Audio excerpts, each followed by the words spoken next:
Buenas tardes a todos. Bienvenido de nuevo a nuestro fiel auditorio a esta nueva sesión del observatorio. Bienvenidos también a los ponentes de los que luego hablaré. Iniciamos ahora, tras el largo ciclo que tuvimos sobre los efectos de la pandemia, un ciclo muy breve sobre un tema de mucho interés. Vamos a hacer un ciclo de 3 sesiones solamente sobre un nuevo contrato social para el siglo XXI. Todos sabemos lo que es el contrato social, que es lo que en el fondo rige nuestra convivencia, pero sobre estos temas os hablarán nuestros ponentes. Este ciclo tiene 3 sesiones. La primera se refiere a las políticas públicas, la segunda a los ciudadanos y la tercera a las empresas. Empezamos la sesión de hoy con los ponentes que son Manuel Muñiz y Nacho Álvarez. Yo os podría decir Ignacio Álvarez, pero nadie le conoce por Ignacio Álvarez, o sea que Nacho Álvarez, ambos secretarios de Estado, pero ojo, hago una advertencia, no están aquí como secretarios de Estado, sino que son 2 académicos expertos en el tema que queremos tratar. Manuel Muñiz, entre otros títulos, lo habéis visto en su currículum, es doctor en Relaciones Internacionales por la Universidad de Harvard y tiene otros muchos títulos. Es un universitario, ha sido decano de una de las grandes escuelas de IS University, asesora a organismos internacionales, a gobiernos, y entre sus principales puntos de interés están la innovación, la disrupción, la gobernanza y, tú me corriges si no es verdad, Manuel, por lo menos desde hace 5 años se ocupa del tema de un nuevo contrato social, porque hace 5 años publicó en ICE, en Información Comercial Española, un artículo sobre este tema. No sé si antes se ocupaba también, pero lleva una carrera importante dedicada a este tema y este año ha dado un curso entero dedicado al tema. Nacho Álvarez es doctor en Economía por la Universidad Complutense, es profesor en la universidad, es investigador en la universidad, es otro académico, otro profesor universitario, con importantes artículos escritos en publicaciones científicas, coautor de varios libros, con una importante matización, que la mayoría de sus libros tienen una connotación sobre la economía social y, por tanto, muy de acuerdo con el tema que hoy nos ocupa. A ambos les va a moderar Marta García Ayer. Marta García Ayer es una periodista de primer nivel, la podéis leer en el Confidencial, la podéis oír en la radio, la podéis ver en la televisión. Es profesora también en el IS, en Business School, y es escritora. Y os recomiendo el último libro que ha escrito, que se llama Lo imprevisible, si mal no recuerdo. Es un libro curioso porque atiende a la paradoja de que cuando nuestra ciencia está en el máximo de la predictibilidad, el futuro está todavía lleno de incertidumbres. Eso lo hace a través de una serie de conversaciones con diversos autores, etc. Marta, cuando quieras empezamos nuestra sesión que tú dirigirás sobre un nuevo contrato para el siglo XXI, la política gubernamental. Gracias, un abrazo a todos. Un abrazo y muchísimas gracias, Agustín. Un placer de verdad estar aquí en este ciclo que ya estaba programado antes de que la pandemia pusiera el mundo patas arriba, pero efectivamente qué hacer con el contrato social, cómo entrar en el siglo XXI, aunque ya llevemos 20 años, cómo adaptar ese corsé que hemos heredado del siglo XX al futuro, sigue siendo un reto pendiente que no ha cambiado desde marzo del año pasado a abril de este año. Muchas gracias a todos los que nos estáis viendo al otro lado de la pantalla. Ojalá podamos volver a hacer estos ciclos de manera presencial, pero aprovecho para daros las gracias también a los que estáis siguiendo este encuentro en el que buscaremos hacer un diagnóstico y sobre todo proponer soluciones, que para eso tenemos a dos ponentes de excepción, dos economistas de prestigio, como explicaba Agustín, académicos y también ahora secretarios de Estado, que yo entiendo que es una chaqueta que es difícil quitarse para la mesa redonda y seguro que también desde esta posición podéis aportar mucho valor en el debate del nuevo contrato social que tenemos pendiente. Así que Manuel, Nacho, muchísimas gracias por estar aquí. Bienvenidos a los dos. Muchas Voy gracias, a, un Un placer. placer. voy a empezar con una pregunta fácil para que os confiéis. Es el típico truco de los periodistas, el de ir de colega para que luego bajéis la guardia. Así que avisados estáis, ¿eh? Pero vamos a empezar por el principio. ¿Cuál es vuestro diagnóstico del estado en el que se encuentra el contrato social? ¿Está en la UCI? ¿Lo tenemos ya en planta estabilizado? ¿Hay que operarlo y darle respiración artificial, cambiarlo por completo? ¿Cómo afrontáis vosotros esta cuestión ahora que estáis en posición de cambiar y de mejorar las cosas que mucha falta hace? Manuel, si quieres, empezamos contigo. Fenomenal, fenomenal.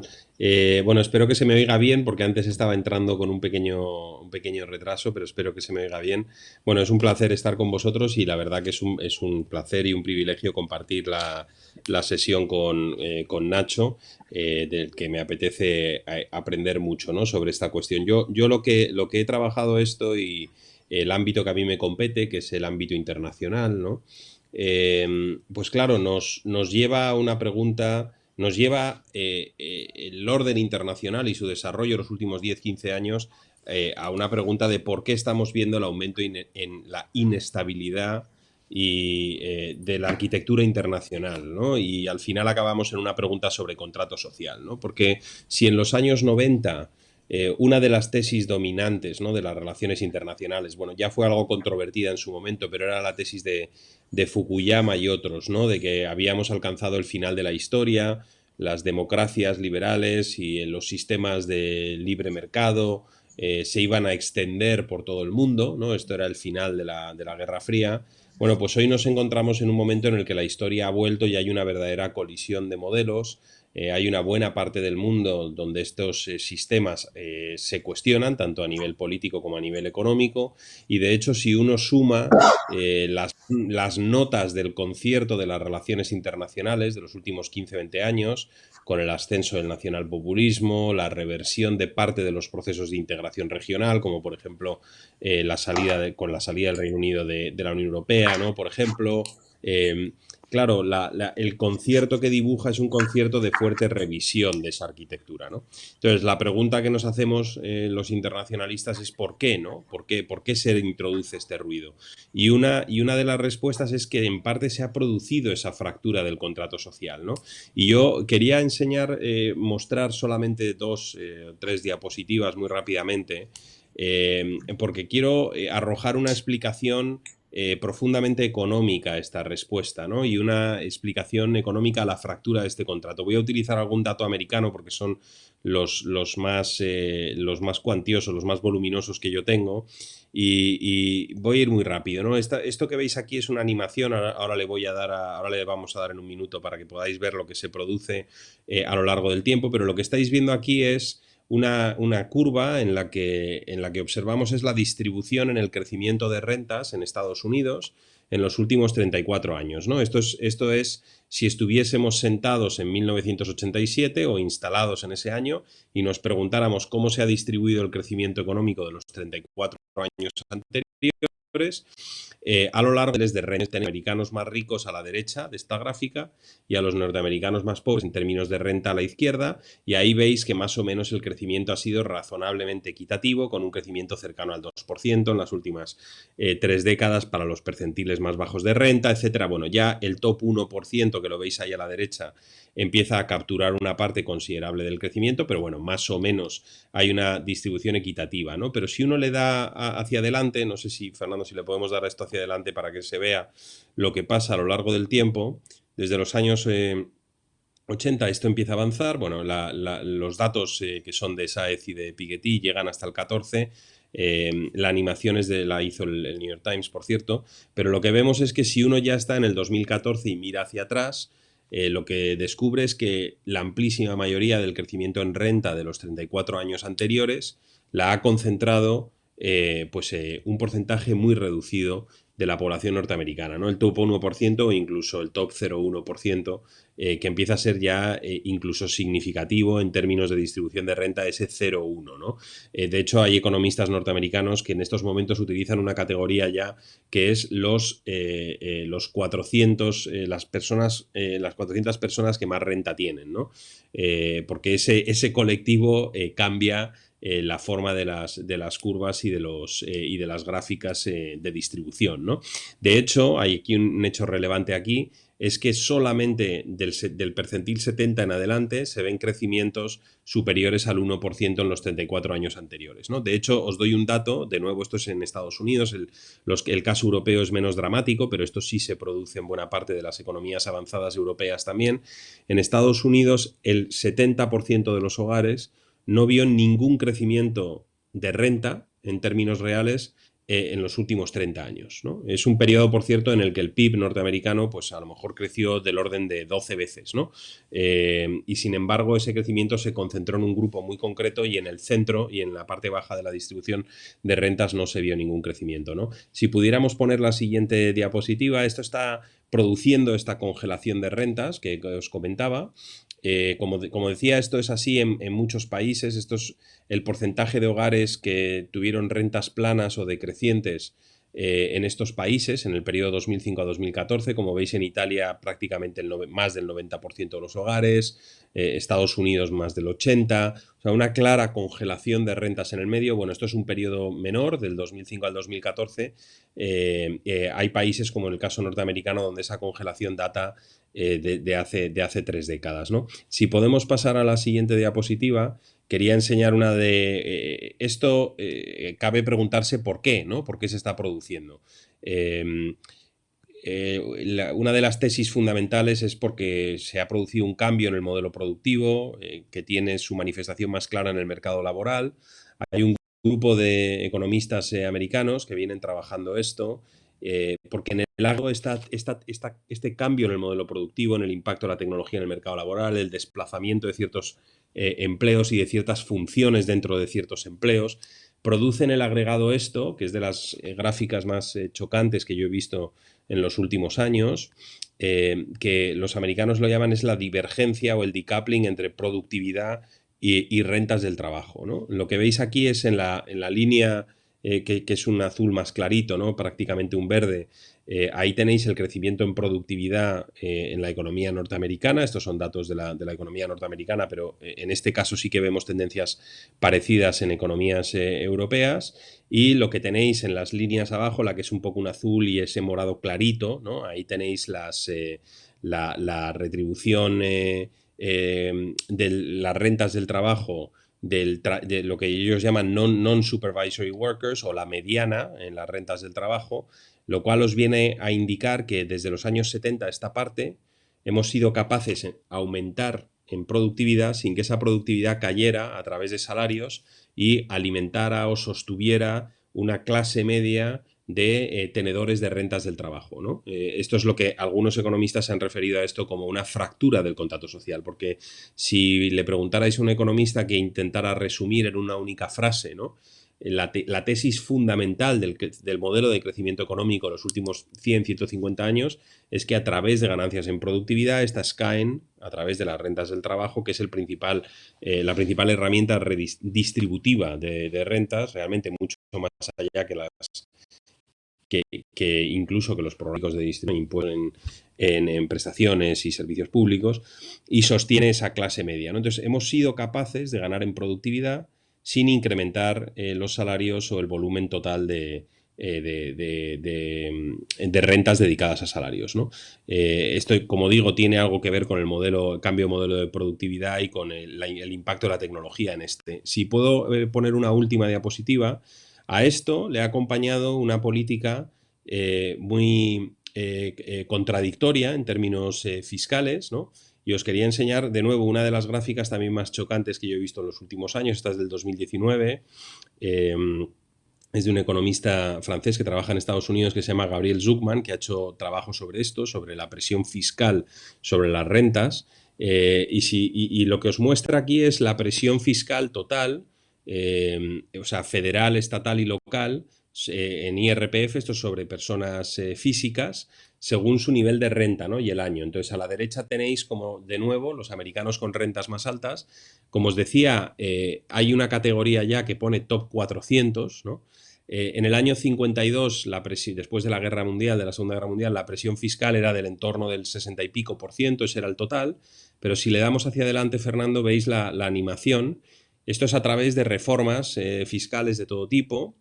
Y lo que se produce es un desplome de la presión fiscal sobre las rentas altas en Estados Unidos y un aumento de la presión fiscal sobre las rentas medias, ¿no? Hasta el punto de que se da la enorme contradicción, esto sin embargo no se da en Europa, pero sí se ha dado en Estados Unidos, de que las rentas más altas tienen una presión fiscal sobre su renta inferior a las rentas medias, ¿no? Esto lo han denunciado ya Bill Gates, Warren Buffett y una serie de personas, ¿no? En el ámbito de corporaciones, y esta sí es la última diapositiva, porque de hecho quiero escuchar a Nacho, pero si podemos pasar una más, también se ha producido una bajada muy marcada de la presión fiscal sobre las rentas del capital, ¿no? Y aquí tenéis el tipo medio, el tipo efectivo medio sobre ciertos sectores económicos, pues por ejemplo las tecnológicas en los años 90 tenían una presión fiscal media del entorno de 35 puntos y ahora pues del entorno de 20, ¿no? Estos son datos de la OCDE.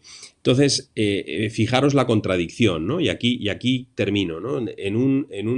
Con un modelo económico que está concentrando rentas en los tenedores de capital, en los que son los propietarios de los medios de producción y de la tecnología, y en un grupo de trabajadores muy concretos, altamente cualificados, que sí que tienen rentas altas, se ha producido en términos generales un desplazamiento de presión fiscal de las rentas del capital a las rentas del trabajo y en concreto a las rentas del trabajo medias, ¿no? Entonces, esta contradicción que hay en la gobernanza de estos procesos ha producido una fuerte precarización del medio, ¿no? De nuestras clases medias en buena parte del mundo, y mi tesis aquí es que esa precarización del medio fragiliza y debilita enormemente el centro del espectro político también, ¿no? Y entonces produce una enorme polarización política y lleva, y con esto acabo, alimenta esa convulsión política internacional que comentaba al principio, ¿no? Esas políticas internacionales revisionistas, nacionalistas, de desmantelamiento de la arquitectura comercial o de los procesos de integración o del multilateralismo en términos generales, que es lo que hemos vivido en los últimos años. Bueno, con esto termino, perdón que me he extendido un poco, pero sí quería intentar dibujar el escenario. Gracias. Muchas gracias, Manuel. Nacho, eres desde luego un experto, llevas mucho tiempo estudiando la precarización. No sé si compartes este diagnóstico que ha hecho Manuel en las causas de por qué se está resquebrajando el contrato social en el siglo XXI. ¿Ves también un origen muy marcado en lo tecnológico y lo fiscal? ¿Hay más variables que quieres introducir en la ecuación de esta creciente precarización? Bueno, en primer lugar, buenas tardes. Muchas gracias por la invitación a estar aquí. Es un placer poder tener debates de este tipo, ¿no? Más académicos que quizá políticos, y poder estar con Manuel también es un gusto. Yo creo que suscribiría cada argumento y cada coma de lo que ha planteado Manuel. Me parece que en buena medida plantea lo que yo iba a plantear y en buena medida encuentra el origen de la ruptura de los contratos sociales en las sociedades de la OCDE, donde yo lo sitúo, que es en gran medida en el ámbito económico y en cómo en las últimas décadas desde la economía se ha ido generando una situación en donde, a diferencia de lo que sucedía, por ejemplo, de lo que sucedió en las décadas de posguerra, después de la Segunda Guerra Mundial, las ganancias ya no son crecientemente compartidas y socializadas al conjunto de la sociedad, sino que se empieza a generar una dinámica, en parte causa del modelo productivo, en parte causa de nuevas distorsiones tecnológicas o avances tecnológicos, depende de cómo se quiera considerar, y en parte debido a la propia política económica, que van llevando a una situación en donde quizá una diapositiva muy ilustrativa, la más ilustrativa desde mi punto de vista, la ha puesto Manuel, es ese gráfico en donde vemos que a partir de principios de los años 80, en Estados Unidos, pero en el conjunto de los países de la OCDE, la productividad de nuestras sociedades sigue creciendo. Sin embargo, el salario real, que es el principal ingreso del 80% de la población y desde luego de las clases medias, se estanca, ¿no? Yo creo que esto es muy significativo. A mí, si yo tuviera que dar un titular, diría que llueve sobre mojado en este momento. Es decir, el contrato social, hemos entrado en una situación de pandemia con el contrato social ya roto, profundamente deteriorado de décadas anteriores. Creo que Manuel ha situado muy bien las causas y yo querría quizá centrarme más en la situación concreta de España, porque lo que él ha analizado en buena medida es extensible no solo al caso de Estados Unidos, sino desde luego al conjunto de las sociedades europeas y también al caso español. Pero el caso español tiene quizá especificidades que van más allá de este análisis general, ¿no? Es cierto que el contrato social viene erosionándose desde principios de los años 80, una erosión que tiene que ver con un reparto de ganancias de productividad distinto, con una erosión progresiva de algunas partidas del estado del bienestar. Aquellos países como España, Portugal, Italia, Grecia, los países mediterráneos, que habíamos llegado de forma tardía, fruto de dictaduras militares y de procesos de transición a la democracia más tardíos que los países de nuestro entorno, que habíamos llegado de forma tardía al estado del bienestar, vemos como ya en los años 90 y con más intensidad a partir de los 2000 hay partidas del estado del bienestar que claramente están puestas en tensión. Visibilizamos en nuestras sociedades una progresiva mercantilización de esferas importantes de la vida, de los servicios públicos, que van afectando al conjunto de las clases medias, y al mismo tiempo observamos este efecto del que hablaba Manuel. Quizá otro pensador que ha escrito mucho sobre esto y de forma muy, muy lúcida, muy interesante, Branko Milanovic, también tendría mucho que decirnos, ¿no? El famoso gráfico del elefante de Branko Milanovic, un gráfico que resume meridianamente bien cómo en las sociedades de la OCDE, de los países más desarrollados, en las últimas décadas, de forma muy similar a los datos que planteaba Manuel, tenemos un crecimiento muy importante de la renta, la trompa del elefante, ¿no? Entre el decil más alto de riqueza de población y en particular entre el 1% de población más rica, y sin embargo las clases medias de estos países no solo no han incrementado niveles de renta per cápita, sino que en algunos casos incluso han descendido ligeramente, ¿no? En esta circunstancia, y estos son los grandes rasgos con los que llegamos a la crisis, a la gran depresión, a la gran recesión del 2007-2008. Es decir, llegamos a esa gran recesión con un contrato social, yo diría, no roto, pero sí erosionado. Y es en esta crisis, en particular en Europa y muy en particular quizá en algunos países mediterráneos de Europa, donde a partir del 2007, 2008, 2009... 2010, 11 y 12, muy en particular, ¿no? Con la segunda recesión, donde lo que es una erosión progresiva se transforma en una clara ruptura. Y aquí es importante no solamente la ruptura del contrato social que se vive, por ejemplo, en nuestro país a partir de esas fechas, ¿no? A partir del 2008, sino el tipo de ruptura. Comparto completamente todo lo que ha dicho Manuel, pero también es importante pasar de las causas económicas a la percepción sociológica y la percepción política que buena parte de las mayorías sociales tienen, por ejemplo, en nuestro país a partir del 2008. El tipo de ruptura frente a quizá otros momentos de la historia de nuestro país y de nuestras sociedades en Europa, las clases medias, las clases populares sienten que el contrato social se rompe por arriba, por así decirlo. Es un contrato social que es roto, si se quiere acuñar el término, por las élites. Pensemos la modificación del artículo 135 de la Constitución o los recortes en la sanidad o la reforma de pensiones del 2011 o la reforma laboral del 2012, ¿no? Creo que es un contexto económico y social en donde la percepción de ruptura del contrato social es percibida de forma mayoritaria por las clases medias españolas como una ruptura no elegida, una ruptura impuesta e impuesta de alguna forma desde arriba, si se quiere utilizar este término.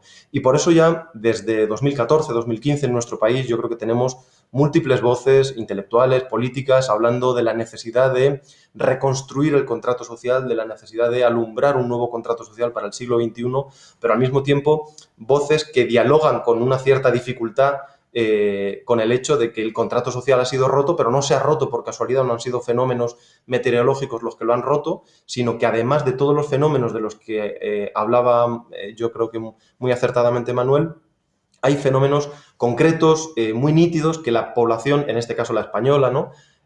Durante los años 10, 11, 12, 13, ha percibido como decisiones unilaterales en muchas ocasiones vinculadas al contexto de la gestión política que han roto por arriba este contrato social. Y este es el contexto en donde llega la pandemia.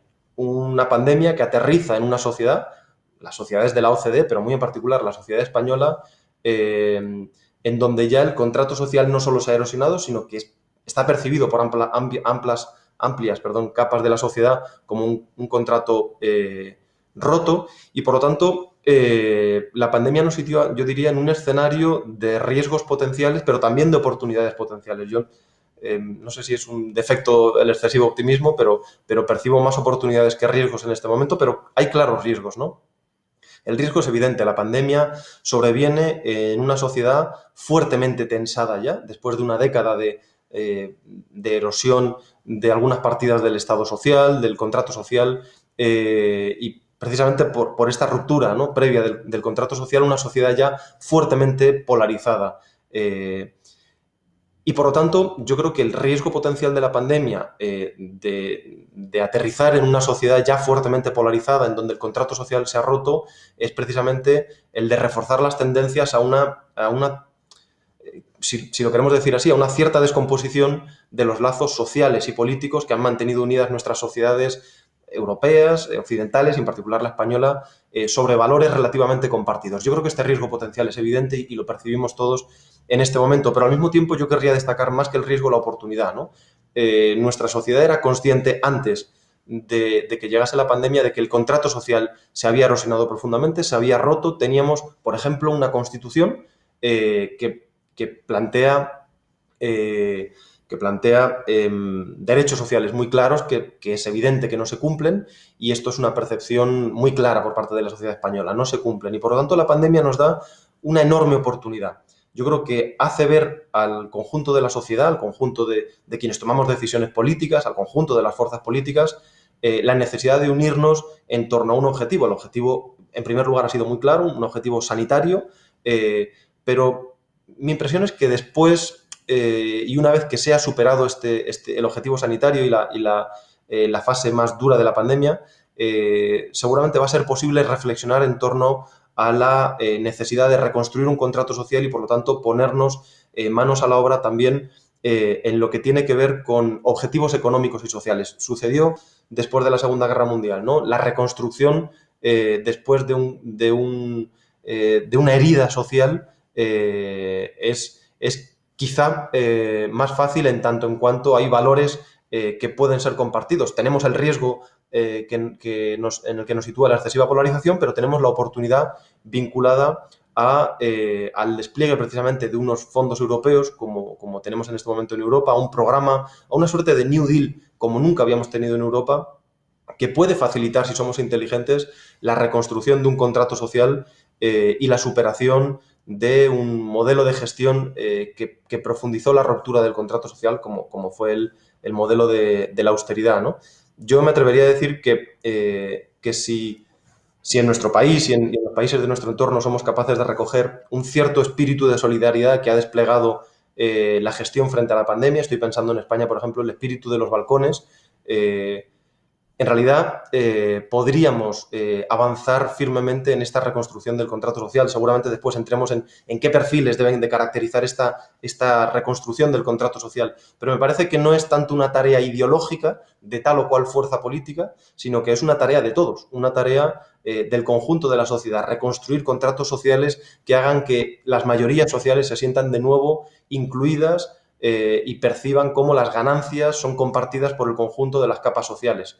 Creo que me parece que esta es de alguna forma el sentimiento de base, de partida, que permitiría revertir el momento actual. El diagnóstico, por ser muy claros, es llueve sobre mojado. El contrato social estaba roto y en la pandemia vemos grandes riesgos de que se rompa todavía más.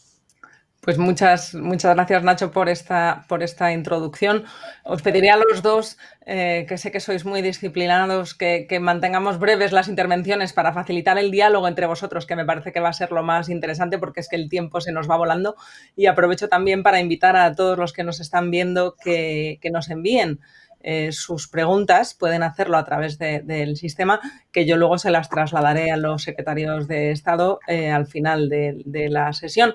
Voy de momento a hacer algunas preguntas yo, pero con espíritu de que esto sea un diálogo lo más abierto posible y que los que nos estáis viendo podáis también participar.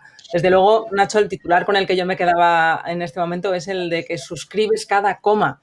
¿Cuántas veces se ha acusado a este gobierno de coalición de desavenencias internas? Ver que, oye, que hay muchos puntos de encuentro también es algo interesante, pero por disciplinada que sea la coalición, perdonadme que bromee con esto, seguro que en algún punto estaréis encantados de hacer eso tan académico que es llevarse la contraria, que es de esa discusión de donde fluyen las nuevas ideas. En el diagnóstico de los problemas que tiene el contrato social veo que estáis muy de acuerdo. Vamos a ver si lo estáis también en las consecuencias y en las soluciones, que será el último punto, en qué políticas públicas pueden ayudar a resolver esto. Y me voy a centrar ahora en un punto que, como comentaba Agustín al principio, a mí me interesa mucho, es en el que he centrado mis últimos trabajos, que es en el de la revolución digital y la automatización, la robotización, que tiene desde luego una implicación económica y social enorme. Lo comentaba antes Manuel, ese decoupling entre productividad y rentas del trabajo que no se entiende sin la digitalización.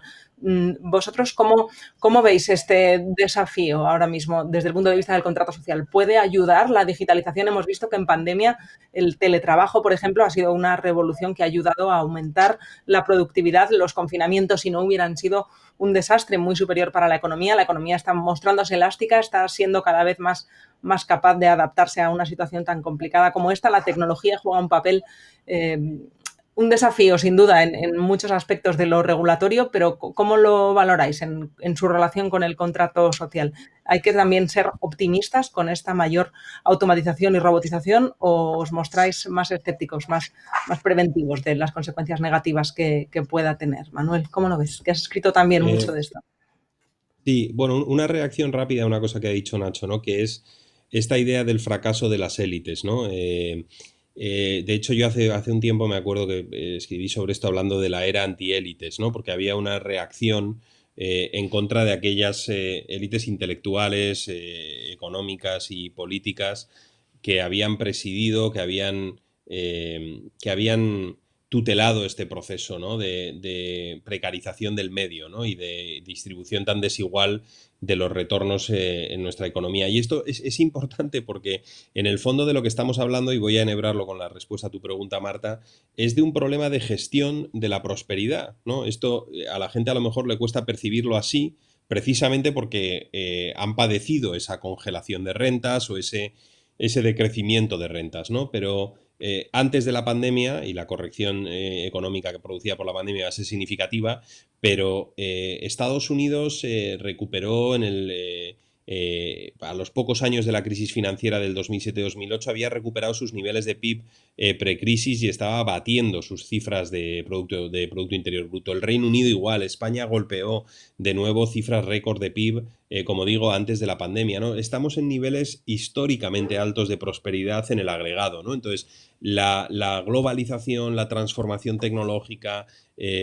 la interdependencia económica que tenemos son enormes generadores de prosperidad. Tenemos un problema de distribución de la prosperidad, ¿no? Y eso es un fracaso de la inteligencia, y eso sí es atribuible a aquellos que configuran las políticas públicas sobre esto, ¿no? Entonces, eso como marco, ¿no?, a la respuesta.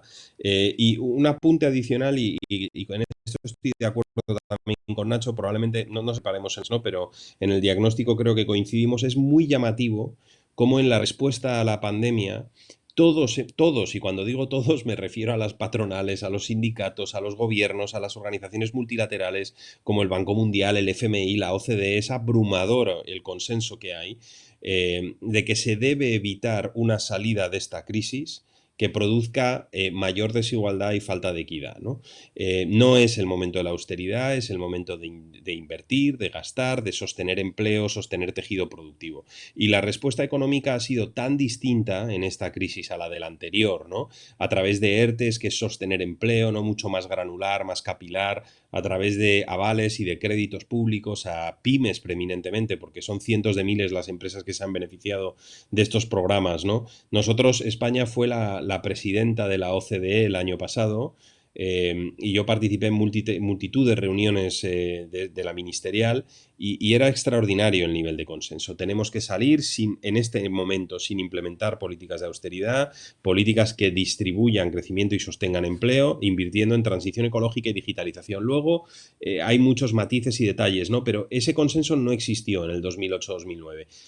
El presidente Biden, último comentario, y perdóname, Marta, que luego de verdad voy a tu pregunta, ¿no?, y la respondo muy rápidamente, pero lo que está haciendo en estos momentos la administración americana entrante, aparte de su apuesta por el multilateralismo, que es muy importante, pero en el campo de la política económica, ya ha aprobado un programa de 1,9 billones de dólares para sostener empleo y reactivar la actividad económica, y está en proceso de intentar aprobar otro que podría acercarse a los 3 billones o 3 trillones en terminología norteamericana.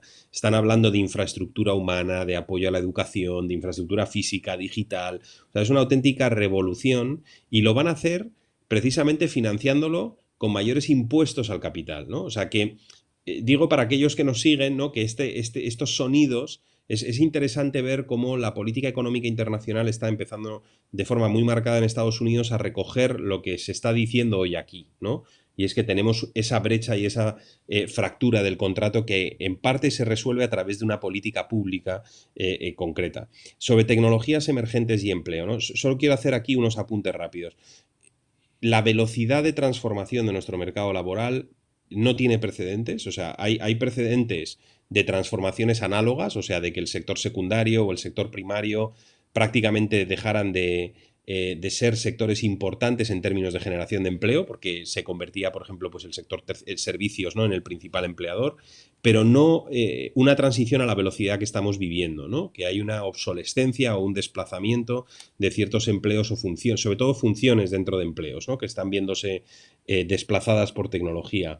Esto tiene un efecto muy claro, que es concentración de rentas en un tipo de empleado muy concreto, con habilidades digitales, no automatizables fácilmente, etcétera, ¿no? Entonces, tenemos un enorme reto, que es intentar desplazar a nuestra fuerza laboral de las zonas más problemáticas, de las funciones más automatizables, ¿no?, más reemplazables, a otras de mayor valor añadido. Es un reto real porque hay oferta de trabajo en esos sectores.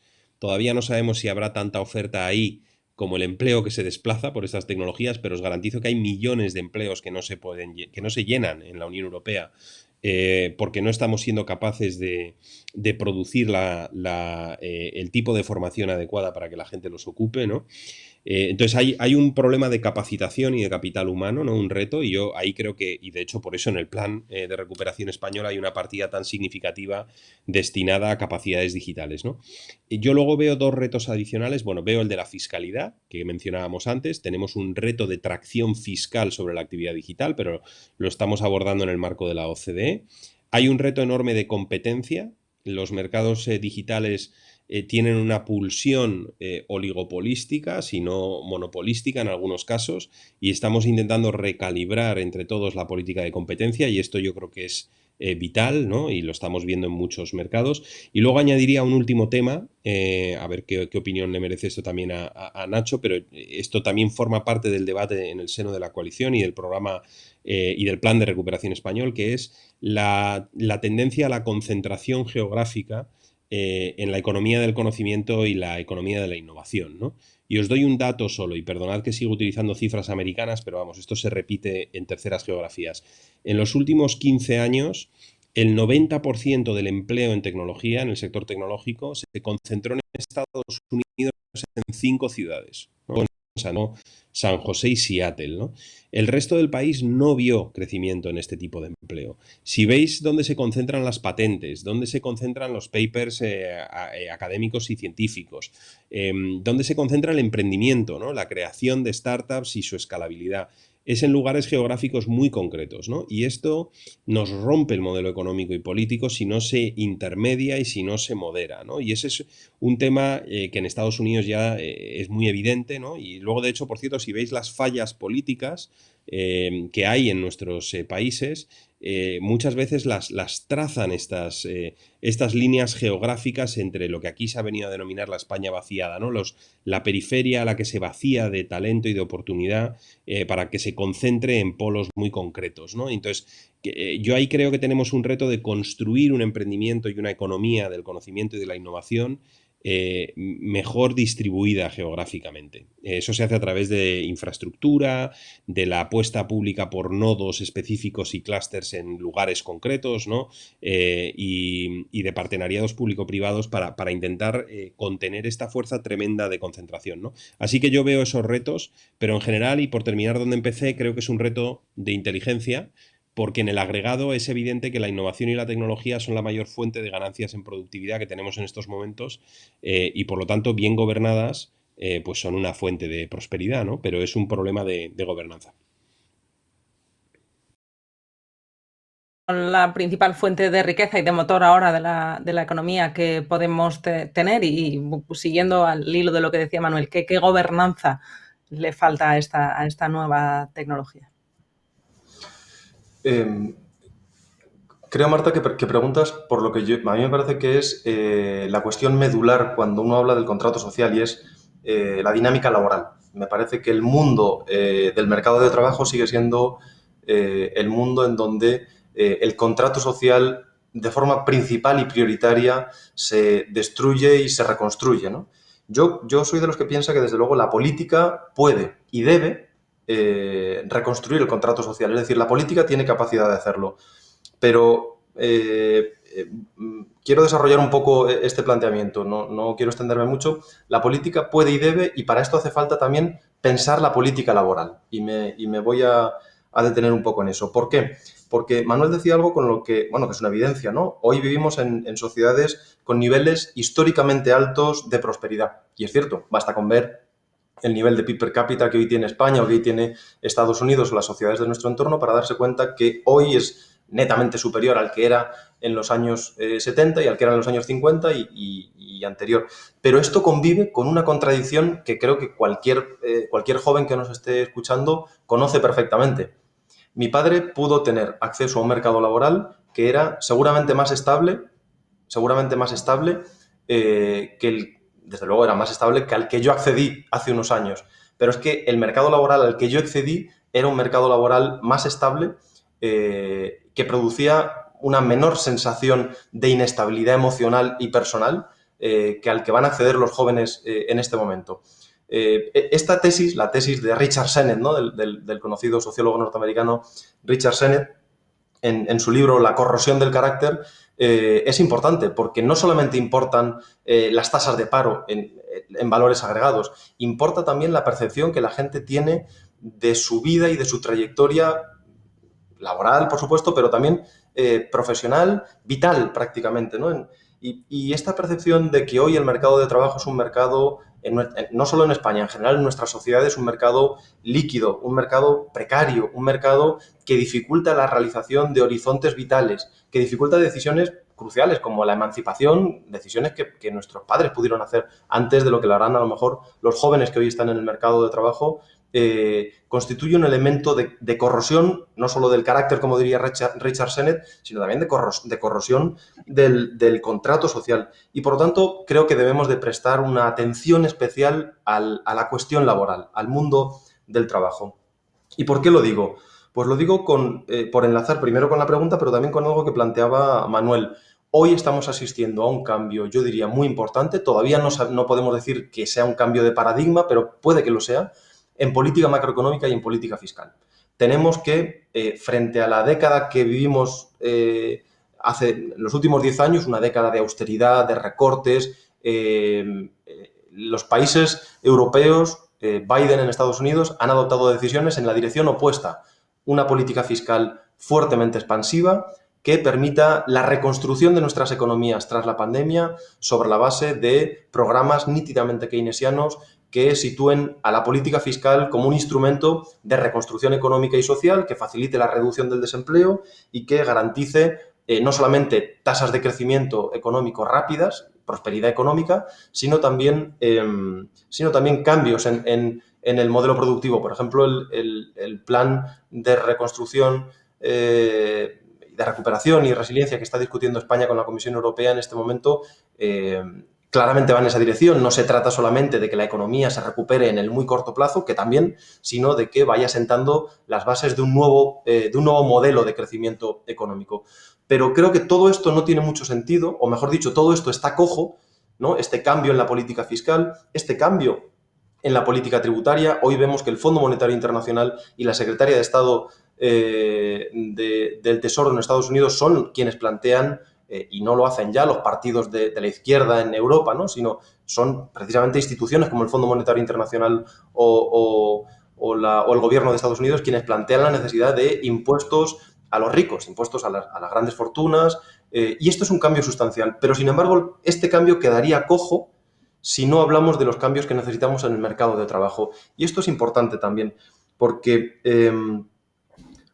en buena medida los organismos financieros internacionales, y aquí seguramente tengamos más diferencias y más discrepancias en el debate, vienen planteando una agenda continua respecto de la necesidad de la flexibilización del mercado laboral, la necesidad de reducir los costes de despido, es decir, una agenda, la erosión en la negociación colectiva que no ha sido percibida en las últimas décadas como una institución que pueda ayudar a evitar precisamente la ruptura del contrato social en los términos en los que lo planteaba Manuel. Y, por lo tanto, aunque hemos visto cambios importantes en cómo los organismos financieros internacionales y los gobiernos de la OCDE entienden la política fiscal, en cómo están entendiendo la política tributaria, sin embargo, en materia laboral no lo estamos percibiendo ni lo estamos viendo así.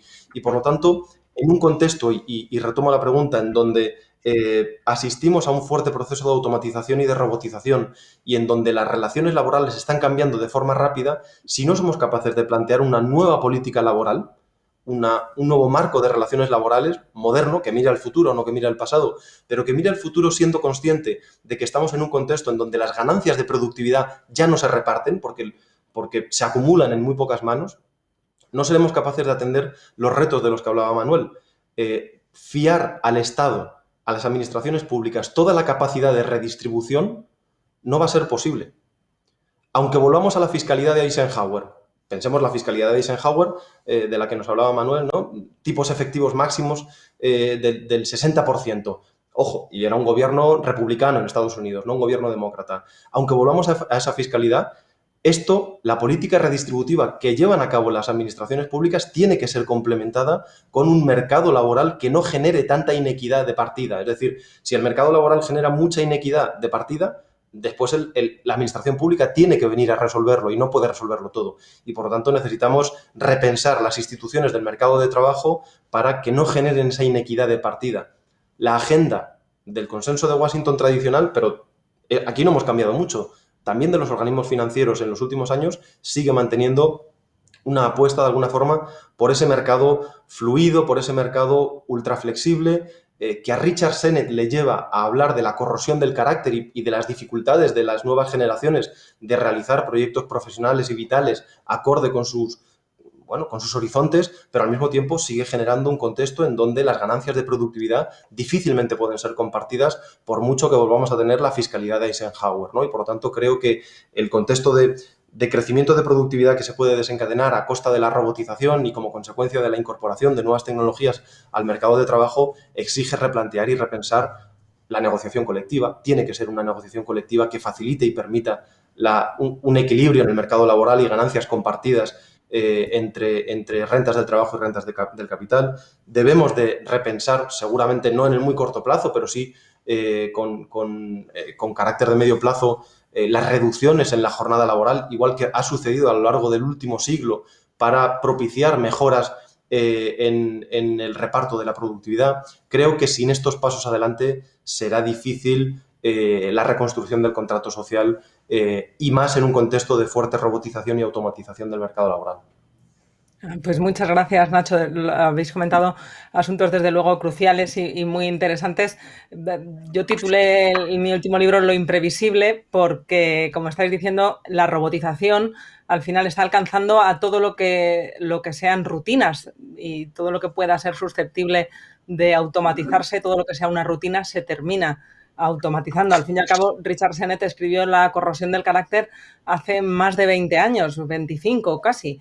Y cuando hablaba de ese nuevo capitalismo y de esas rutinas del trabajo de toda la vida de nuestros padres o abuelos, claro, estamos ahora en un contexto en los años 20 del siglo XXI donde realmente aspirar a esa rutina no es bueno, porque si es una rutina tarde o temprano se automatizará. Yo reivindico ese factor humano en la era de los algoritmos que nos hace que precisamente sea imprevisible, es lo que nos va a volver a los humanos del futuro imprescindibles, porque si fuera previsible tenemos poco que hacer, tarde o temprano se automatizará. Claro, la cuestión es qué hacen aquí las empresas, y lo planteo un día en el que hemos sabido, se ha anunciado un ERE récord, de cifras récord de 8.000, 9.000 personas del mayor banco de España y uno de los mayores de Europa, que tiene mucho que ver con esa automatización de las rutinas. Hay mucho trabajo que antes, igual que en el siglo XX se automatizaban las fábricas, ahora se automatizan las oficinas. Hay muchas rutinas, las oficinas están llenas de ellas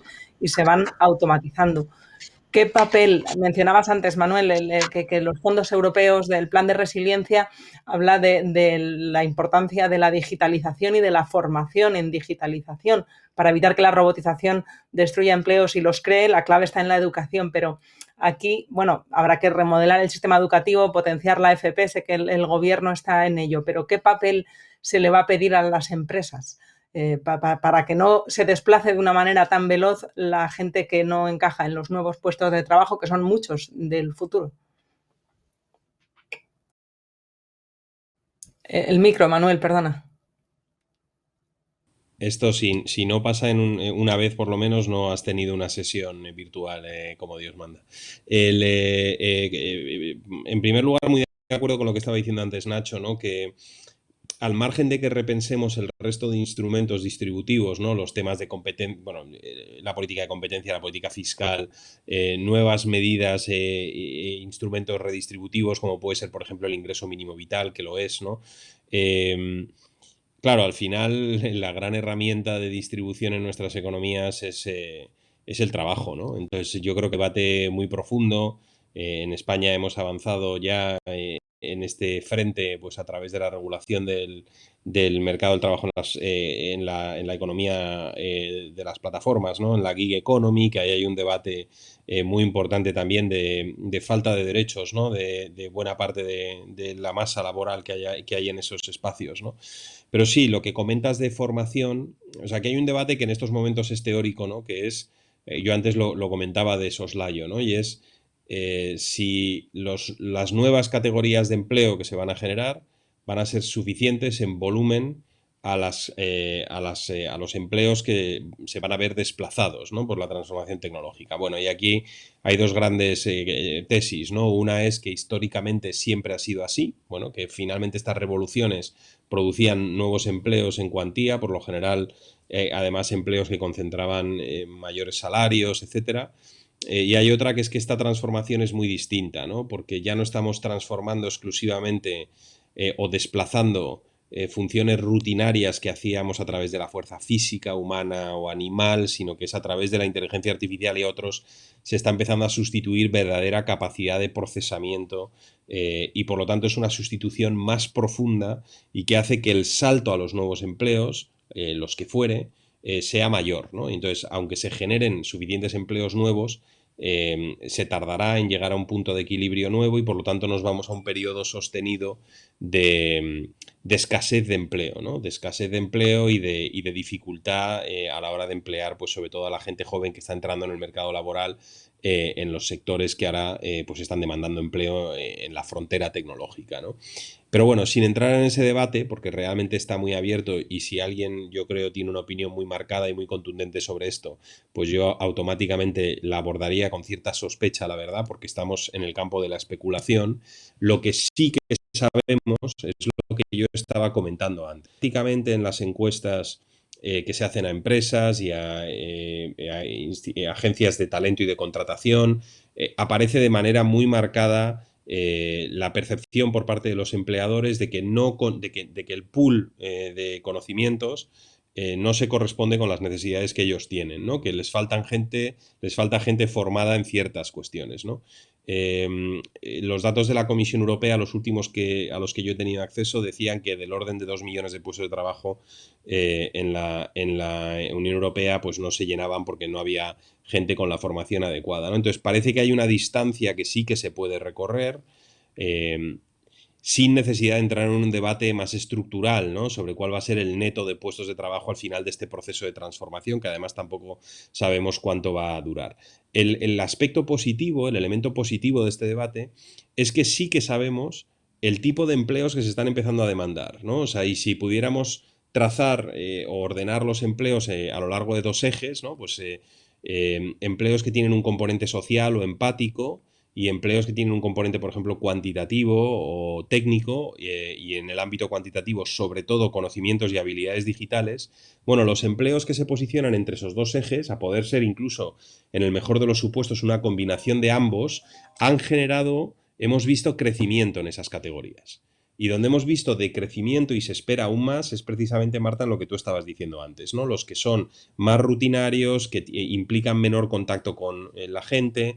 Entonces hay toda una tesis, por ejemplo, de la economía de la empatía, ¿no? Que son, pues que van a generarse muchos empleos en la gestión de los sentimientos de los demás, ¿no? En mediación, en negociación, en asistencia a personas de la tercera edad, bueno, ¿no? Entonces que van a emerger burbujas, ¿no? Y en el ámbito de los conocimientos digitales, la evidencia es muy abrumadora, ¿no? Que hoy en día si alguien termina sus estudios universitarios sin tener amplios conocimientos de tecnología y digitales, sobre todo en su campo, está en una desventaja muy marcada en términos de acceso a trabajo, de salario potencial y esperado, ¿no? Entonces, sabemos más o menos en qué áreas tenemos que hacer una inversión. Y un último comentario sobre formación, porque esto afecta a las universidades y yo creo que también afecta a las empresas, es la cuestión de la obsolescencia de los conocimientos adquiridos en formación reglada, ¿no? Y aquí la evidencia también es muy interesante, ¿no? Y es, históricamente, hace unos años, bueno, se estimaba que los conocimientos adquiridos a través de estudios tenían una esperanza de vida de 20, de 25 años, ¿no? Lo que uno aprendía en la universidad pues le duraba un tiempo, lo iba actualizando, pero tangencialmente a través del empleo, ¿no? Hoy en día esa cifra en muchos campos, depende del trabajo, pues está en el entorno de 5 años, 6 años.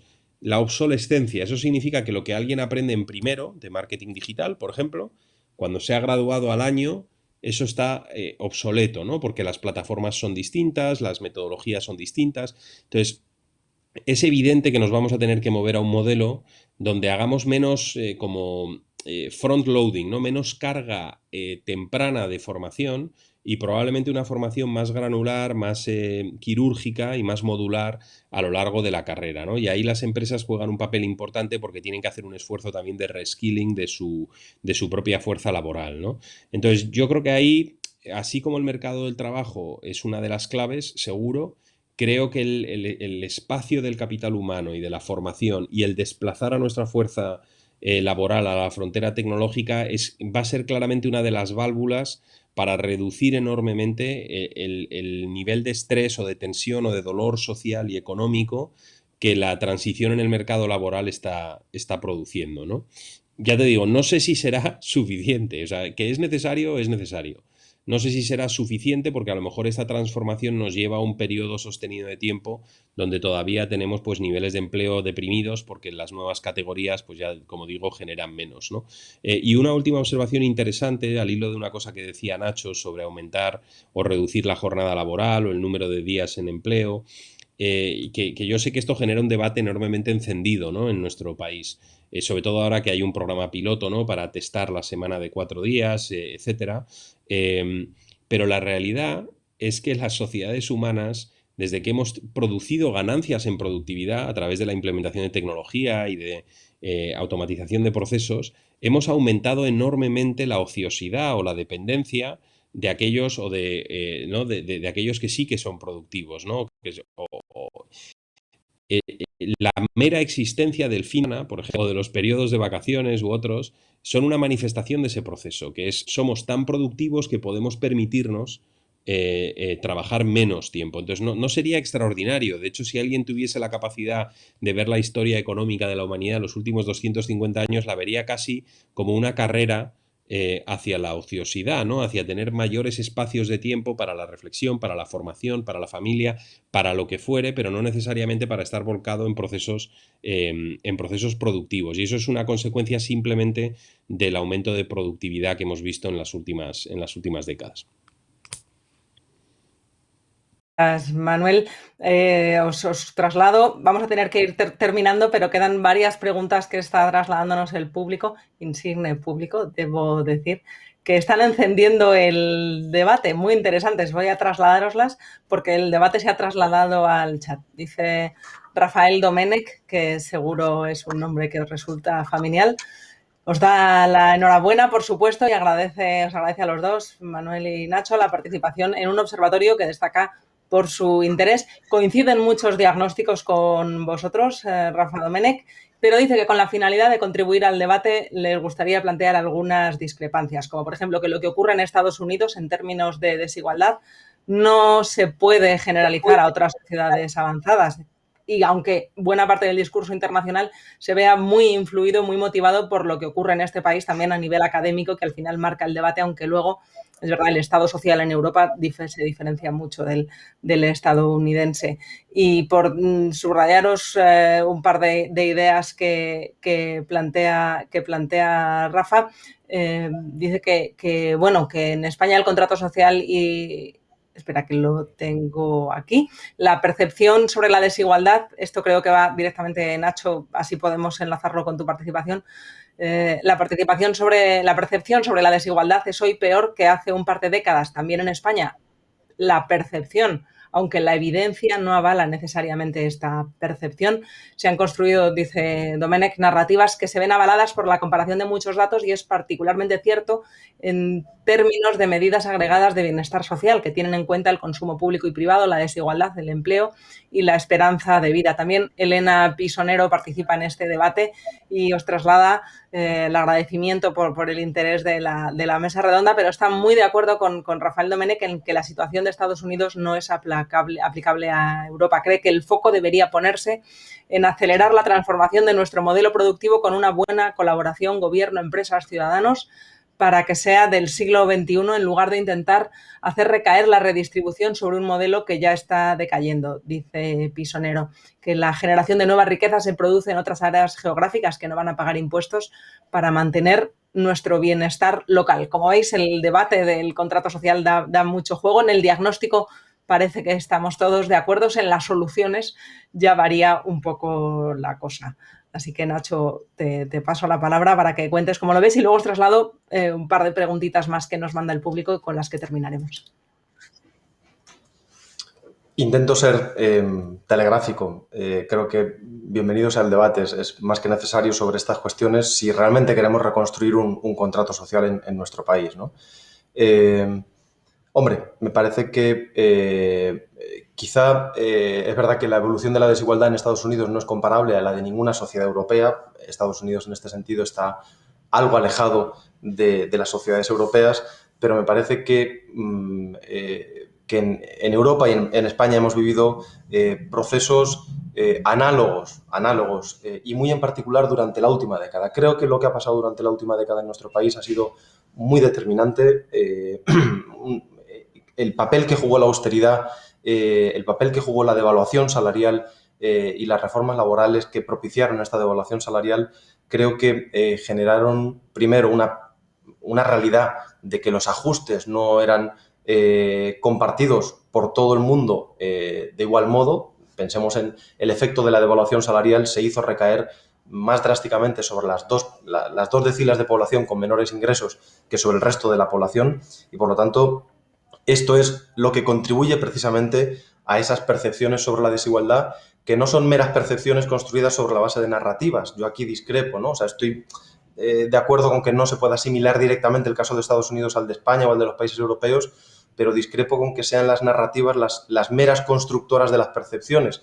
Cuando tenemos que España hoy, a pesar de que ha realizado 5 o 6 grandes reformas laborales en las últimas décadas, sigue teniendo tasas de temporalidad tan elevadas y, por lo tanto, fuerte rotación en el empleo de la población más joven, creo que esto es fácil que las narrativas aniden sobre una realidad que genera una fuerte insatisfacción, ¿no?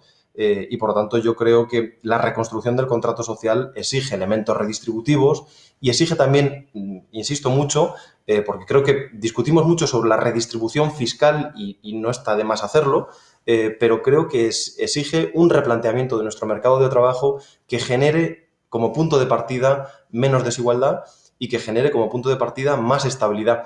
Pensemos que en los últimos 10 años, y a pesar de las reformas laborales que hicimos en el pasado, no solo no hemos terminado con la temporalidad, sino que hoy la rotación en el puesto de trabajo, tanto de los empleos temporales como de los empleos indefinidos, es mayor de la que era hace 15 o 20 años.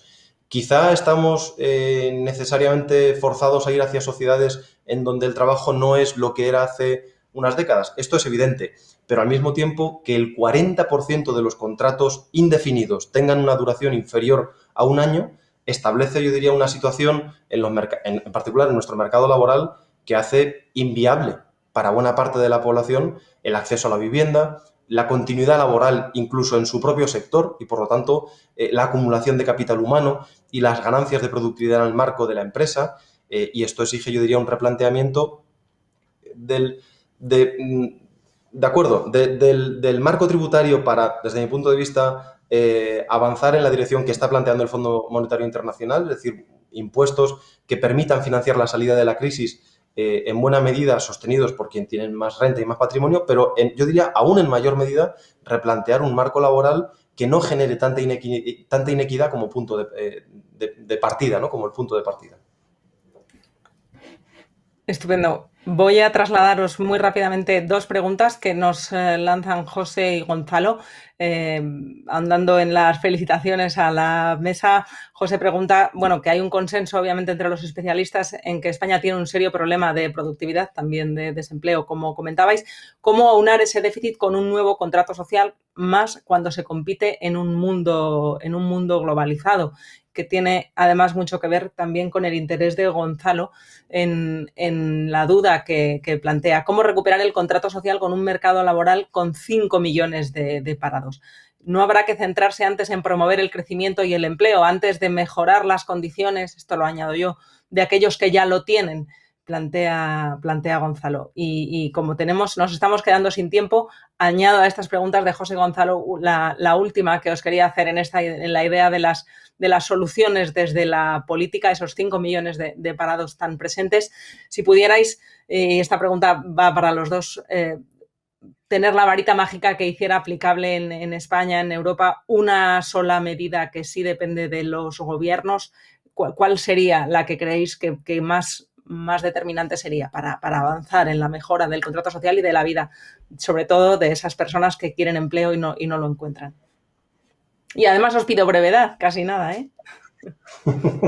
Pues me lanzo yo a toda velocidad, ¿no? Sobre el tema del déficit de productividad y qué hacer, Bueno, pues la verdad que, como decía también Nacho antes, tenemos una oportunidad ahora por delante con los fondos europeos y no solo los fondos europeos, porque a España, entre el marco financiero plurianual ordinario, entre los fondos que nos resta por absorber del fondo del marco financiero plurianual anterior, que siempre tienen un periodo de 3 años adicionales para realizar su absorción.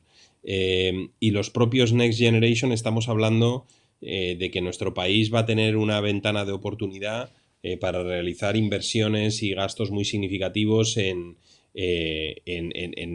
reformas y en inversiones estratégicas, ¿no? Y yo creo que el consenso sobre avanzar en el ámbito de la digitalización, en capital humano, en infraestructura, en apoyo al emprendimiento, en sectores estratégicos y vitales para nuestro país, como puede ser el del coche eléctrico, por ejemplo, que tiene una cadena de valor inmensa y que en principio se deberá de desarrollar, ¿no? También en paralelo a la propia inversión en ese sector. Todo lo que tiene que ver con la economía verde y circular creo que es una oportunidad enorme. Entonces yo lo que sí querría es intentar con optimismo, ¿no? Porque realmente si uno observaba la situación en la que nuestro país y el resto del mundo, de hecho, definitivamente el resto de colegas europeos cerrábamos el 2020, ¿no? Había una serie de riesgos muy importantes, entre ellos estaba la propia negociación del marco financiero y del Fondo Europeo, estaba la cuestión sanitaria y el desarrollo de vacunas que finalmente hemos conseguido desarrollar. Ahora sé que hay un debate enorme sobre la velocidad del despliegue y otros, pero yo os garantizo que el año pasado aquellos que estuvimos solo tangencialmente involucrados en parte de la gestión de la pandemia y en el Ministerio de Asuntos Exteriores estuvimos muy atentos a lo que se estaba haciendo en terceros lugares. Eh, Prácticamente nadie habría apostado en el mes de abril, de mayo, de junio, a que en diciembre de ese año y definitivamente en el año siguiente, en enero, febrero, íbamos a tener una batería, una cesta de vacunas como las que tenemos y que se están poniendo, ¿no? El Brexit, que se negoció adecuadamente, eso planteaba otro riesgo político y económico de una escala significativa, sobre todo para España, ¿no? Entonces yo creo que ahora se nos abre una ventana para ser muy conscientes de los problemas y los retos que hemos identificado hoy aquí y algunos otros, ¿no? E intentar a través de un plan de transformación de la economía de nuestro país, pues abordarlo, ¿no? Entonces yo creo que hay motivos para el optimismo. Sobre una medida, y con eso termino, Marta, concreta, yo pondría el énfasis en la cuestión de la educación y sé que es un poco manido, ¿no? Un poco cliché, pero yo creo que ahí tenemos un cuello de botella muy significativo en la formación para los nuevos empleos y para las nuevas necesidades y para el emprendimiento, y pondría el énfasis también en la creación de ecosistemas de innovación y de emprendimiento con la universidad y los centros de investigación en su corazón y con el principio y el concepto de la transferencia tecnológica muy enhebrados en cómo entendemos esas comunidades de conocimiento, ¿no? En Estados Unidos y en otros sitios, detrás de todos estos clústeres, estos hubs de innovación que tanto nos gustan, ¿no? Si Silicon Valley o Boston o Cambridge en Massachusetts o Shenzhen en China, hay unas instituciones académicas y unos centros de investigación volcados también en la transferencia tecnológica a la sociedad, ¿no? En el emprendimiento y en los spin-offs, en las startups que nacen en sus ecosistemas, ¿no? Entonces yo creo que ahí hay un espacio que tiene que ver con el tipo de academia, el tipo de universidad, el tipo de formación que hacemos, que puede ser una fuente enorme de prosperidad y de empleo y de crecimiento económico y también de bases fiscales, ¿no? Y de sustento de muchas de las medidas que también hemos estado comentando hoy. Así que yo lo dejaría ahí. Pues muchísimas gracias, Manuel. Mira, justo entra un comentario de Ángel Sanz II que precisamente ahonda en lo que dices, la importancia de aprender las lecciones que nos pueden dar también herramientas como las de Analytics, en la que destaca que la EOI es líder para identificar soluciones concretas y prácticas. Y eso es lo que pide Nacho, por la gravedad de los problemas en el empleo de los jóvenes. Dice Ángel Sanz II que harían falta actuaciones inmediatas y sensatas, pero de extrema urgencia por la situación de desempleo, sobre todo en los jóvenes. ¿Y qué soluciones crees que podrían ser esas inmediatas y profundas, claro? Bueno, por cerrar, respondiendo a las preguntas que planteabas, Marta, yo cerraría con dos grandes ideas. La primera, que no hay varitas mágicas, y creo que esto es importante, no hay medidas de varita mágica, ¿no?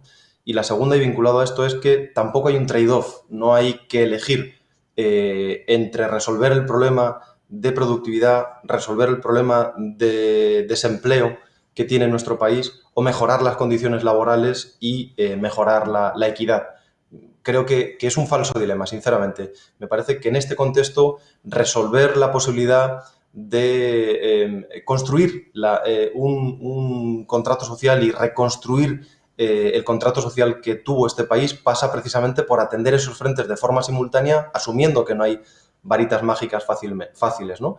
Yo creo que el reto en este momento, desde luego, pasa, en primer lugar, por reducir muy rápidamente el desempleo que tiene el país y evitar que todavía las más de 500.000 de personas que tenemos en ERTE terminen en desempleo. En segundo lugar, por incrementar la productividad. Nosotros tenemos un problema de productividad, pero que en buena medida viene dado por la composición sectorial de nuestra economía, por la especialización en determinados sectores y por el tamaño de nuestras empresas, por el menor tamaño comparativo de nuestras empresas con nuestro entorno. Pero cuando comparamos empresa a empresa con los países de nuestro entorno y cuando lo hacemos en sectores productivos, España no está tan mal. Lo que necesita es una política decidida de ganancia de talla empresarial y una política de avanzar hacia aquellos sectores, de desplazar nuestro tejido productivo hacia sectores de mayor valor añadido. Y creo que esto es perfectamente compatible con un modelo de distribución de las ganancias de productividad que no genere inequidad y con una mejora en las condiciones laborales que reduzcan la temporalidad excesiva que tiene nuestro mercado de trabajo y el excesivo sesgo del desempleo hacia el desempleo juvenil. Claro, y me parece, por ser muy claros, que no hay medida mágica para conseguir esto, pero sí que hay un pool de medidas que pueden permitir avanzar en esa dirección. Los fondos europeos, los fondos vinculados al Next Generation, claramente son una oportunidad. Estamos hablando del despliegue de 70.000 millones de euros en 3 años, centrados en inversiones que pueden llegar a ser muy relevantes para reducir el desempleo en este momento, para propiciar la recuperación, pero para hacerlo ganando productividad y ganando en un cambio progresivo de nuestra especialización productiva.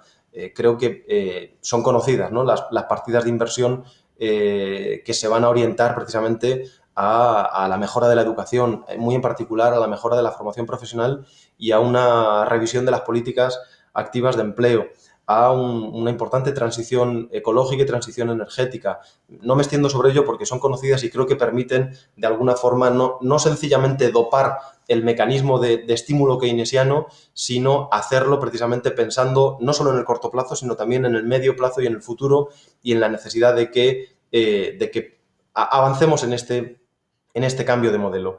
Pero me parece que esto es simultáneo, son medidas que se pueden desarrollar de forma simultánea a una reforma del mercado de trabajo comprometida con reducir de una vez por todas la excesiva temporalidad, la excesiva precariedad que tiene nuestro mercado de trabajo y con reequilibrar la negociación colectiva para facilitar una negociación más equilibrada de las ganancias de productividad. Y por tanto, insisto con las dos ideas y termino, creo que no hay varitas mágicas, creo que hay pools, ¿no?, un pool de medidas que permita avanzar en un conjunto de objetivos que no necesariamente han de plantearse como un trade-off en donde haya que elegir reducir el desempleo o mejorar las condiciones de los que ya tienen trabajo, sino precisamente en ambas direcciones simultáneamente. Muchísimas gracias, Nacho. Bueno, y muchísimas gracias, Manuel, porque tenemos que terminar aquí. El debate se ha animado mucho al final, ha habido mucho interés en la audiencia, a la que también le doy las gracias. Desde luego, muchísimas gracias por acompañarnos en este debate sobre el nuevo contrato social para el siglo XXI, que desde luego ha quedado claro, queda mucho por avanzar, por discutir, por arreglar. Esperemos, queda siglo XXI por delante, pero ahora tenemos muchos problemas con urgencia para los que, como decía Nacho, no tenemos varita mágica, tenemos gobiernos, tenemos empresas, tenemos sociedad civil y con ello es con lo que nos tenemos que entender. Tenemos también tecnología que ha tenido un papel muy importante en esta discusión. Tenemos datos, será por datos en el siglo XXI. Ahora vamos a ver qué hacemos con ellos. Así que de verdad muchísimas gracias a los dos, a los tres, que ya veo a Agustín por aquí. Un placer, desde luego, haber formado parte de esta mesa redonda y ahora Agustín seguro que os cuenta que continúa el ciclo, habrá próximos debates en mayo, apuntad la fecha para que no se os olvide, creo que es el 20 de mayo. Muchísimas gracias. Muchas gracias a los tres. Realmente Me parece, como decía Nacho al principio, antes de empezar, que le gustaban estos debates académicos, y este ha sido un debate académico de altura, de mucha altura, y yo os lo agradezco muchísimo. Solo quisiera haceros una pregunta contradictoria. Antes dije que no os traía como secretarios de Estado, sino como expertos. Entonces, ahora, desde el punto de vista de los expertos, vuestro gobierno, por boca de su presidente, vuestro gobierno de coalición, ha desgranado todo un plan de fundamentalmente incremento de la productividad. Lo que habéis puesto aquí de relieve, sobre todo en el primer debate al principio de los primeros minutos, es que en los últimos años la productividad fue por un lado y las rentas, sobre todo salariales, por otro. No hay, por supuesto, ni debe haber en el plan de los nuevos fondos nada que sea para disminuir la desigualdad. ¿Cabría que vosotros, desde el punto de vista político, como preparadores de los debates del Consejo de Ministros, como secretarios de Estado, lanzarais una idea de cómo pueden influir todas y cada una de esas medidas en una disminución de la desigualdad, que es la raíz, en el fondo, de nuestra falta o nuestra quiebra del contrato social?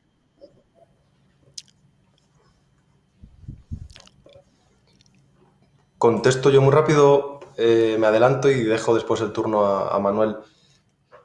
Efectivamente, y por eso yo insistí en mi última intervención, no hay un trade-off, no hay que elegir, no necesariamente tenemos que elegir entre vivir entre sociedades que crezcan más o que sean más igualitarias, que sean más eficientes o más equitativas. Creo que los países nórdicos y la experiencia de los países nórdicos históricamente nos ha demostrado que es posible avanzar simultáneamente en las dos direcciones, y yo sí creo que el plan de recuperación y resiliencia acordado, que se está cerrando en estos días entre el Gobierno y la Comisión Europea, contempla medidas para incrementar la productividad, medidas para fomentar el crecimiento económico, pero al mismo tiempo tiene en cuenta la necesidad de que este crecimiento, de avanzar en una transición ecológica, es decir, de que este crecimiento sea sostenible desde el punto de vista medioambiental, pero también social, es decir, de reducir la desigualdad. Esto está en el acuerdo que estamos alcanzando con Bruselas, y está porque se contempla un desarrollo del ingreso mínimo vital y del resto de políticas de prestaciones no contributivas que faciliten una mayor equidad. Está porque se contempla una reforma del mercado de trabajo que reequilibre la negociación colectiva y reduzca las figuras precarias del mercado de trabajo, y por tanto que propicien esta mayor predistribución. Y está porque a Bruselas se ha remitido y con Bruselas se está negociando un paquete fiscal. Sabéis que el Gobierno ha constituido una comisión de expertos para la reforma fiscal perdón, que precisamente plantea y pretende no solo una reforma fiscal que sea capaz de situarnos en materia de recaudación en los países de nuestro entorno, sino que lo haga también con más progresividad y, por lo tanto, dotándonos de un instrumento nuevo para reducir las desigualdades. Insisto, las dos cosas son posibles. Creo que hay experiencias históricas que nos demuestran que podemos avanzar en la mejora de la productividad, pero que al mismo tiempo podemos cerrar el gap que veíamos en datos de Estados Unidos, pero que también en España y en los países europeos lo vemos, el gap entre el crecimiento de los salarios y el crecimiento de la productividad. Podemos avanzar en las dos direcciones. Yo muy brevemente, ¿no? Por añadir, porque la respuesta de Nacho es correcta, ¿no? En todo lo que indica.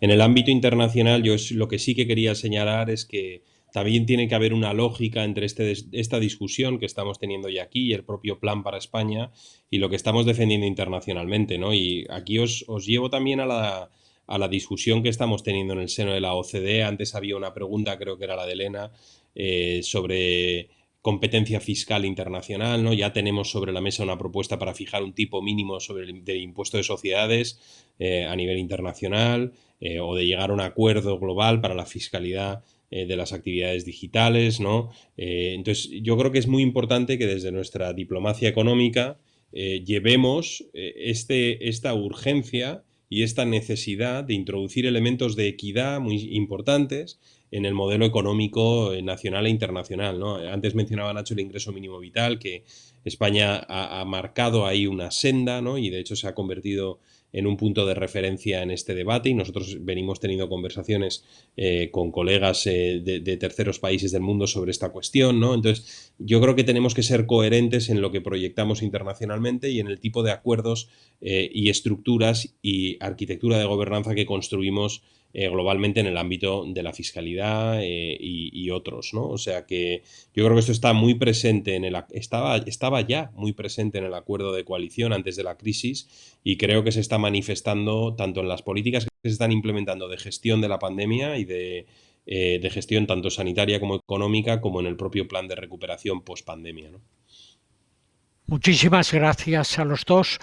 Enhorabuena, quedamos muy satisfechos, y una pregunta que habéis hecho y se os ha quedado en el tintero, el tema del desempleo juvenil, lo trataremos en el próximo debate, en la próxima sesión, y vendrá a hablarnos de esto nada menos que Óscar Arce, por petición propia. Él lo planteó en nuestro Consejo del Observatorio Económico.